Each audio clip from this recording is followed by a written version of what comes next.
I'm trying something different today because I realized that when I sit down, you can't really see like my wall of awesome behind me. I'm playing around with the angle of where I should be talking from in my small and very messy room. So today we're trying standing up. That's what she said. Today's topic is where you went out today, places you love, and places you want to visit. I didn't go anywhere too fancy today. I just went to Cheesecake Factory with my family to celebrate my dad's birthday. I went on the internet. Does that count? Places I love, definitely San Diego. San Diego was where I grew up. I was born there. We moved here to my hometown, but then I kept commuting down there for school for 9 years because my family worked down there. Basically, if the cost of living wasn't so expensive in San Diego or just California in general, I'd be living there. Compared to my hometown, San Diego has so much more to do. The only things to do here are go to the mall and go to the country line dancing club. Oh, we have a casino too, if you're into that, but personally I have bad luck and I never go there. After going to school in LA, when I compare LA and San Diego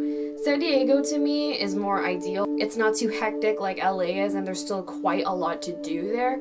I can live in a more dead area or an older area, but if I want to do karaoke or go to a certain restaurant or get boba or go clubbing or something like that, I can just go to Claremont where all like the Asian restaurants and businesses are, or I can go to downtown where a lot of the nightlife goes on. And the things I like to brag about too, even though I don't really go anymore, the convention center to go to Comic-Con is only like 20 minutes away. I don't know if I'd call LA one of my favorite places. While it is annoying to park there, to deal with crazy people and buses, it's nice because there is a lot of stuff to do. There's all these places that I never thought existed, let alone I thought I would visit in LA. Whimsic Alley, all the museums, Pantages, Hollywood Boulevard. I went to Jimmy Kimmel Live for the first time a couple months ago. I got introduced to Korean barbecue there, and now I will never stop ever being addicted to it. Historic Filipino town, Chinatown, Little Tokyo, Daiko, Korea, the list goes on. You are never going to be bored because there is going to be so much life anywhere that you go.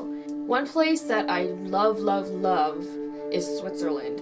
All my friends know how much I rave about Switzerland. After my junior year of high school, over the summer, I was chosen to be part of an honor band of students from 26 different Southern California high schools to go play overseas as an ambassador of music in 7 different European countries for 16 days. For most of us, Switzerland was our favorite place to be. Like, where do I even begin? We had the best welcoming there. They greeted us with a banner that was like, "Welcome to Switzerland," which was the biggest welcome that we had. We stayed in a tiny little hotel called the Amadeus, I believe, in a ski resort town in southwestern Switzerland called Crans-Montana. The couple that owns it were really, really nice people. I was 17 at the time, so I was legally allowed to drink really good beer. The cool thing is our group of friends got this little corner area of the hotel, and it basically almost looked like a little apartment. You went upstairs in the hotel, and you ended up in like a little living room area with a TV and couches, and then there was 3 bedrooms that had 2 beds each and 1 bathroom. And the bedding on the beds were just so cute. The hotel was surrounded by a series of ponds where people would walk their dogs and take walks and stuff. We went on a jog there one morning. Plus, that area of Switzerland is where they speak French, so I was able to practice my French. It also has the most epic statue I've ever seen of Freddie Mercury with a microphone like going like this. And at the time that I went there, someone had stuck a piece of paper under it, so it kind of looked like his microphone was collecting trash. We were able to go to Zermatt, which is part of the German-speaking area of Switzerland, and that's where the actual Matterhorn is. You know that ride at Disneyland? It's a little mountain town, and all the water that runs from the mountains is this beautiful, like, slate gray color because of all the ice that comes into it. And that's where we started seeing all the St. Bernards, because we went into one store where we would get a discount for getting souvenirs and things. And the store owned a St. Bernard, and so you just had this giant St. Bernard just wandering these tiny little aisles of the store, and it was so amazing. Plus, the stores are full of Swiss chocolate. I bought way too many, and they probably didn't even make the airplane ride back home. When we got to see the Matterhorn, we did a giant group photo with all of the students, and then we did them by school. We had to take it with this adorable pair of St. Bernards. The night before we had to leave, the hotel actually threw us like a going away party, which I thought was so sweet of them. There was this giant tent that we were all in that had long tables like in Hogwarts, I guess. And we had legit fondue. Swiss cheese and a melting pot and all this bread you dip into it. Oh my god, it was so amazing. And they taught us folk dances and let us play Alpenhorns. If you've seen the Ricola commercials, the Ricola cough drop commercials, it's those long horns that they play where they're like Ricola. But I'd like to see definitely the Philippines. In case you don't know, I'm Filipino, or mostly Filipino. and I've never been to the Philippines before. Usually when I tell a Filipino that, they're like, "What? You've never been to the Philippines before?" I don't know any family over there, so I really don't have any roots there other than the fact that my family background is Filipino. I've always wanted to go there to see where my family grew up. My grandparents are both from the Laguna province, so I want to go there. I want to go to both of the cities that they were born in. Apparently my dad's family lives in Cavite, and then I just want to see the sights. I just want to feel a connection to this place that I'm supposed to have a connection to. It always feels like a rite of passage to visit your home country. It lets you remember where you came from, and lets you remember your roots. And the fact that a lot of my friends have that connection to the homeland that I don't, it makes me feel a little disappointed, honestly. And like I said in the second video of this challenge, my boyfriend and I both want to teach English as a second language, or English as a foreign language, overseas in Asia.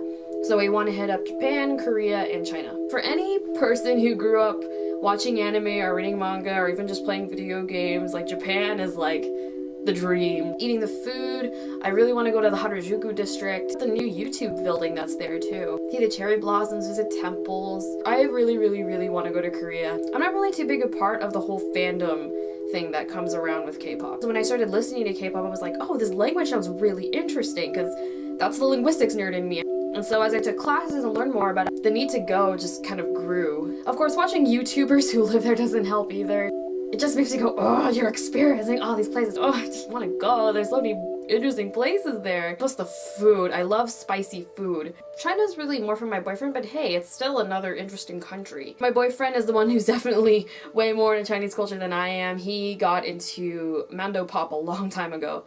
I think one of the main reasons I want to go to China is because I know it would make him happy. I could just picture him smiling. Last on my list is I really want to go to Canada. This is kind of a weird fact, but I was kind of conceived in Canada. My mom randomly dropped that fact when we were moving my stuff into my college dorm when I first went to college. But I was conceived in British Columbia, so I'd like to go see British Columbia. I'd love to see Toronto, of course, and because of French, I'd love to go see Quebec. One of the sad things I think about studying any language in a classroom is that you're always going to be studying the standard dialect. You don't learn any other dialects, or I guess Satori with Korean. But I've always wanted to see the differences between Canadian French and I guess standard French, or Swiss French even. The only difference I can think of between standard French and Canadian French is for shopping. In standard French you would say like faire des achats or faire du shopping. But in Canadian French you say magasiner, which is a verb for to shop, and magasin in French in general is a noun for like shop. It would be nice just to study how French culture works there. I think that ends my list of places I want to see. Thank you for watching, and I'll talk to you guys later. Bye!